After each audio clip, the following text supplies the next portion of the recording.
మహాత్మా గాంధీ 78వ వర్ధంతిని పురస్కరించుకుని సిపిఐ బీకేఎంయూ ఆధ్వర్యంలో కాకినాడ జిల్లా పిఠాపురం నియోజకవర్గంలోని యూకొత్తపల్లి మండలంలో సామూహిక నిరసన దీక్షలు నిర్వహించారు. ఈ కార్యక్రమంలో సిపిఐ జిల్లా కార్యదర్శి కె బోడకొండ, వ్యవసాయ కార్మిక సంఘ నాయకులు పాల్గొన్నారు.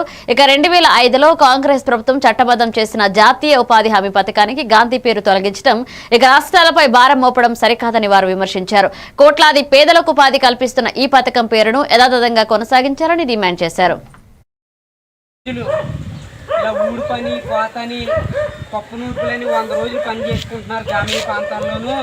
మిగతా రోజుల్లో ఖాళీగా ఉండిపోతున్నారు. వీళ్ళు ఉపాధి లేకుండా ఇలా ఖాళీగా ఉండిపోతున్నారన్న ఒక ఆలోచనతో కమ్యూనిస్ట్ పార్టీ పోరాటంతో ఈ జాతీయ ఉపాధి హామీ పని అనేది అప్పుడు అధికారంలో ఉన్న కాంగ్రెస్ పార్టీ ఆమోదం తెలిపి ఈ జాతి సందర్భంగా తెలియజేస్తా ఉన్నాం.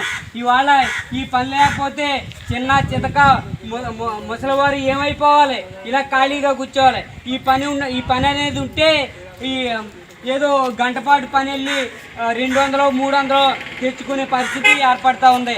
అది లేకుండా ఇవాళ నిర్వహణ చేసే కార్యక్రమం చేపడుతూ ఉంది. కాబట్టి ఇలాంటి ఆలోచన విధానం తీసుకోవాల్సిన అవసరం ఉందని ఇవాళ ఈ కార్యక్రమం చేపట్టడం జరిగింది.